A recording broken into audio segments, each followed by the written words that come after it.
ارمش صاحب، آپ کیا سمجھتے ہیں کہ ایران اس وقت گریز کیوں کر رہا ہے مذاکرات سے؟ اور امریکہ کی طرف سے تو بڑی خواہش نظر آتی ہے کہ جلد از جلد مذاکرات ہو، تو امریکہ کے خواہش کی کیا وجہ ہے اور ایران کے گریز کی کیا وجہ ہے؟ دیکھیے، ایران جو ہے، اس میں کوئی شک نہیں ہے کہ وہاں دو بڑے اسٹرانگ اوپینینز ہیں جو اس وقت وہاں ان کی سوسائٹی میں موجود ہیں۔ ایک ہے جو ان کی پولیٹیکل لیڈرشپ ہے، جو کہ اس وقت رول کر رہی ہے ایران کو، جس کے اندر پریزیڈنٹ صاحب شامل ہیں، اسپیکر اسمبلی ہیں، ان کے فارن منسٹر اراغچی صاحب ہیں۔ یہ وہ لوگ ہیں جن کو آپ ایرانین ٹرمز میں ماڈریٹس کہہ سکتے ہیں۔ ان کو آلریڈی دیکھیے، اس 45 ڈیز وار میں ایران کا بڑا نقصان ہوا ہے، اور خود ایران کہتا ہے کہ جی کلوز ٹو 270 بلین ڈالرز کا نقصان ہوا ہے۔ اور اس بلاکیٹ کی وجہ سے اور کچھ ہوا یا نہ ہوا ہو، جو سول سورس تھا ایران کا پیسے ارن کرنے کا، وہ تھا ان کی export of oil and gas. اگر جب وہ رک گئی ہے، ٹھیک ہے نا، تو اس سے جو آپ کی انکم ہے، جو جس سے کنٹری رن ہونی ہوتی ہے، وہ یعنی کہ آہستہ آہستہ ختم ہو رہی ہے۔ دوسری یہ کہ جب وہاں جو ریزروائرز ہیں، یعنی کہ فیول کرنے کے، جمع کرنے کے، وہ بھی اب آلموسٹ فل ہو چکے۔ اب یہ سارے کنسرنز ہیں پولیٹیکل لیڈرشپ کے۔ سو وہ یہ چاہتے ہیں کہ کسی طریقے سے یعنی کہ اب بات چیت ہو اور معاملے کو ختم کیا جائے اور آگے چلا جائے۔ جبکہ جو پاسداران ہیں، وہ جو ہے ان کے وہ جو ہے وہ ریڈیکلز ہیں، اور وہ بڑے اسٹرانگ ہیں ایران کے اندر، اور ان کا یہ پوائنٹ آف ویو ہے کہ جی کہ ہم نے اتنی قربانیاں دی ہیں، ہم نے اتنی ہمارے شہید ہیں، اور ہمارے جو آیت اللہ تھے ان کو بھی انہوں نے شہید کیا ہے، تو آپ ان سے کس طرح معاہدہ کر سکتے ہیں؟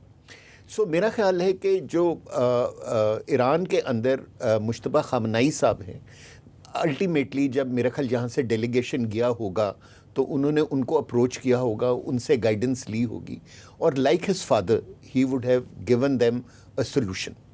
اور جو ہے نا، جو سولوشن ہے نا، وہ اس ایکسٹریم کا ہوگا نہ اس ایکسٹریم کا ہوگا، کہ کہیں بیچ کا سولوشن ہوگا جو اراغچی صاحب آج ہمارے پاس لے کر آئے ہیں۔ اچھا، ٹھیک ہے نا، جو آن دی امریکن سائڈ، یہ نہیں ہے کہ امریکہ کو کوئی اس وقت امریکہ کے لیے حالات اچھے ہیں۔ اگر ملیٹریلی اگر آپ دیکھیں تو ابھی تک امریکہ something like $1 billion per day کے حساب سے اس جنگ کے اوپر خرچ کر چکے ہیں۔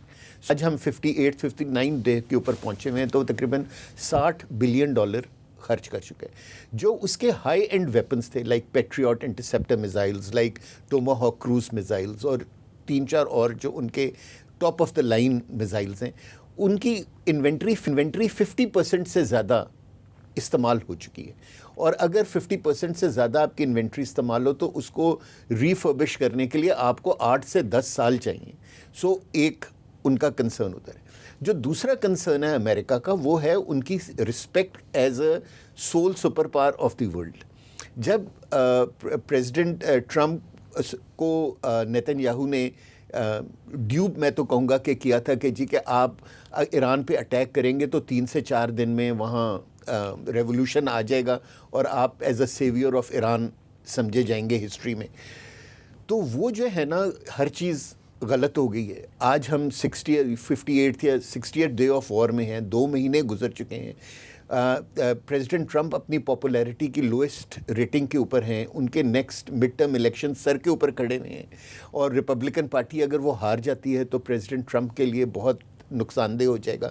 اور سب سے زیادہ 1 مئی کی تاریخ ہے، کیونکہ اگر 1 مئی سے پہلے اگر امریکہ ایک ریزولوشن فائنڈ نہیں کرتا تو پریزیڈنٹ ٹرمپ کو کانگریس کے پاس جانا پڑے گا for an extension and deployment of its forces over here in the region, جو کہ میرے خیال میں وہ نہیں جانا چاہیں گے۔ سو یہ ان سارے فیکٹرز کو ملا کے ادھر بھی بہت زیادہ ایک خواہش ہے کہ جلد از جلد اس میٹر کو ریپ اپ کیا جائے۔ اور میرا خیال ایک اور وجہ، اگر آپ اجازت دیں کہ میں، وہ ہے کہ ان کے جو حلیف ہیں وہ اب اپسیٹ ہوتے چلے جا رہے ہیں. ان کے حلیف جو یورپ میں ہیں وہاں کرائسس آ گیا ہے آئل سپلائی اور LNG نہ ہونے کی وجہ سے. ایک ریسیشن سی آ گئی جو فار ایسٹ میں ہیں, like Japan, like Australia, like New Zealand, like Malaysia, like Indonesia, like India. ٹھیک ہے نا, وہاں جو ہے ایک کرائسس سچویشن آ چکی ہے, ریسیشن ہو چکا ہے. اور جو ہے کیا کہتے ہیں جو گلف کنٹریز ہیں, جو گلف کنٹریز کہتی تھیں کہ امریکہ ان کو ہر وقت ایک فول پروف سیکیورٹی دے گا, وہ سیکیورٹی بھی اب آلموسٹ نہ ہونے کے ہے. اور اس وقت گلف کنٹریز سے کوئی ٹریڈ بھی نہیں ہو رہی, وہ کوئی چیز ایکسپورٹ ہی نہیں کر پا رہے ہیں اپنی پورٹ سے, کیونکہ صرف بلاکیڈ نہیں لگا ہوا ہے, اسٹریٹ آف ہارمز بند ہوئی ہے. اس کی وجہ سے میرا خیال ان کا اپنے حلیفوں کا بھی بہت پریشر امریکہ کے اوپر ہوگا کہ جی آپ اس کو ریزالو کریں, آپ تو ہمیں بچانے کے لیے آئے تھے, آپ نے الٹا ہماری جس کو کہتے ہیں مصیبت میں ہمیں ڈال دی ہے. تو جو ہے میرا خیال ان سب فیکٹرز کو ملا کے امریکہ کے اوپر بھی بہت زیادہ پریشر ہے. اچھا عمران علی صاحب, آپ کیا سمجھتے ہیں کہ ایران کیوں سختی دکھا رہا ہے, یا یہ صرف پوسچرنگ ہے, اور امریکہ کی طرف سے پرابلم کیوں آ جا رہے ہیں؟ مثلاً اس نے بھی ناکہ بندی ختم نہیں کی تو وہ بھی بذات خود مذاکرات کی راہ میں رکاوٹ بن رہا ہے. اصل میں سلیم دونوں نا اپنی باتیں منوانا چاہتے ہیں. ایران کو یہ پتہ ہے کہ جتنے دن لگیں گے, جتنا زیادہ جائے گا امریکہ اتنا پرابلم میں پڑتا جائے گا. وہ ڈیٹ ساری سر نے بتائی ہیں, تو وہ چاہتے ہیں کہ بہتر ڈیل لیں, نہ ماننے کی ایکٹنگ کر کے یا ریالٹی میں کر کے, وہ یہ چاہتے ہیں.